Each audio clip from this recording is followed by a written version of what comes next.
guys? Koopa G bringing you guys another video today. In this video, I wanted to go ahead and do a review. I don't really have any reviews on my page, so I was like, hey man, recently I've been playing a lot of fighting games, and a little bit of my background in fighting games. Most of my whole life I've been playing on a pad, right? So recently I've just been trying to play on Fight Stick, and I purchased a Fight Stick from a friend of mine, and I've been really having some success with it. So I just want to go ahead and do a review on the Real Arcade Pro Tekken 7 edition for PS3 and ps4. Just a little bit about the stick, just an overview. You got your boy Heihachi and Kazuya on the front throwing the electrics here with the black lever and the gray buttons.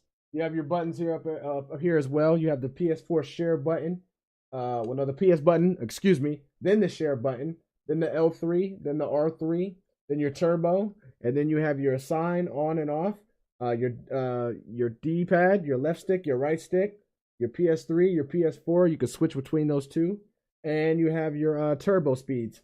So on the turbo speeds here, they have 5, 12, and 20 for this stick. Jumping into the levers and things like that, the stick uses the Hayabusa stick and buttons. The buttons are real low profile.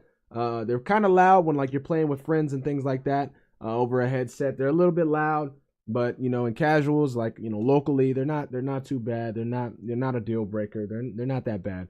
The stick is very responsive. It's a very great stick. I like the stick. I definitely enjoy it, and I'll go into reasons why I enjoy the stick later. But just talking about that a little bit, I do like how they did on this stick here. They have the case for the option button, right?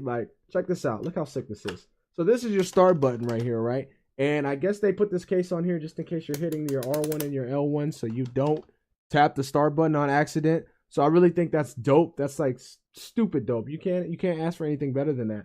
So yeah, it just looks real nice. It looks real sharp with the arcade stick. And moving on to the front here, from the PS4, right? Check this out. The little pad that they have in the middle of the controllers. Well, they put that on the Fight Stick, right? Sick. Doesn't get any better. I really enjoy this stick on the PS4 as far as when you're navigating and things like that. It just makes it so much easier to navigate the menus on this Fight Stick than rather having to, okay, well, let me pick up a controller and move to this menu and then pick back up the Fight Stick. No, it's all in one. You can do it all on this Hori. It's so nice, guys. The case here, you got your case with your cords. The cord is actually very long. I'm able to plug this in the back of my PC and sit on my couch behind me and play comfortably. The cord's not stretching or anything like that. I don't have to position myself to where the cord doesn't snag out the PC. It's just fine. Moving to the front of the stick here, well, I should say behind, from my angle, they have the headphone jack. A headphone jack. It just doesn't get any better than that with the stick, guys. They got a headphone jack. So the microphone, you plug your headset in. It works just fine. It works on the PS4. The only thing that I do say is if you hook this Fight Stick up to a PC and you're trying to use this headphone jack, the volume will be a little bit distorted. It's almost like you're underwater or something like that. So that's the only issue. But it's a quick fix. You can just literally plug your headphones into your PC and that's the end of it. It just solves it.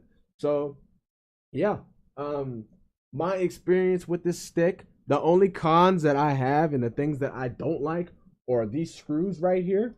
I don't know if you guys can see that, but I have 3 missing. I have the screws. I'm just lazy. I haven't put them back in. But my issue is with them. When I got this off of a friend, there was one missing. And I'm thinking yeah, there's no big deal. And you can hear the nut. They come like this, right? There's a nut and then there's a screw that holds the nut. So the nut was in the bottom of this and it was rattling all over the cage. And I'm picking it up and you can hear it move. And I'm like, Jesus Christ. So I took it apart one day trying to get the screw out and put it back in. And then, just for this one, and then 2 popped out and 3 popped out. And it was just what is going on? So, before even more could pop out, I just went ahead and put it back on. And that's when I was taking it off of the front. So it's just a little weird as far as when you go to angle those nuts in with those screws on this stick. It's just a little crazy. I really wish they just would have put regular screws in the front. But, I mean, it's not a big deal. It's not a deal breaker. Again, on the back too, there's really no case on the back. It's just kind of this metal here that you got, and it gets kind of cold. I remember one morning I woke up and I wanted to play some Tekken in the morning, and it was a little chilly in the house that morning. I put it on my thighs, and kind of woke me up. Because it was so cold. But again, it's not a deal breaker. It's not something that you're well, I'm not gonna buy the stick because it doesn't have a back. And I mean, if that's a deal breaker for you, then that's a deal breaker for you. But for me, it wasn't. Just a little bit in my experience with this stick, right? Before this, I had a Kwamba, and I don't ask me like the the name or the make of that Kwamba. I forgot. I bought it off somebody for like $40, just trying to get an introduction to the fight sticks, right? And I was getting so obviously I was playing Tekken, and I was getting so frustrated with this stick. I was trying to backdash, I was trying to wave dash, and it was just really difficult. Like I was taking the stick apart, adjusting the spring. I'm like, well, maybe it's the spring. Trying to tighten the spring up and loosen the spring. Just playing with it, and I was really about to quit playing on stick. I was just like, I'm a better pad player. Why am I doing this? This is foolish. I'm losing. I'm getting demoted, so on and so forth. But my buddy, shout out to him. Shout out to the whole OKCFGC community. He was like, hey, man, just stick with it. I got a Hori up here. If you want to try it out, I'll sell it to you. So on and so forth. So that was it. The next local we went to, he let me try his stick out, and I just instantly fell in love with it. I thought all fight sticks were the same, and they're not. It changed my perspective on just the whole fight stick game, and it's not, and it really worked out for me. And I'm telling you guys, like, if you're just looking for a new stick, or you're new to fight sticks and you're looking for a stick just to get into, then you won't go wrong with the stick. I promise you won't go wrong with the stick. I feel like it's a real good stick to learn on, and just a real good stick to play on. Like, if you're just interested. And I don't really know too much about these brands and stuff yet, but Hori, shout out to Hori for this stick. This stick is great. I recommend it for anybody. And yeah, that's just my review on this Real Arcade Pro Tekken 7 stick, guys. Let me know in the comments if you had any issues with it. What do you think about it? Do you like it? And so on and so forth. And we'll catch you guys on the next one. Peace.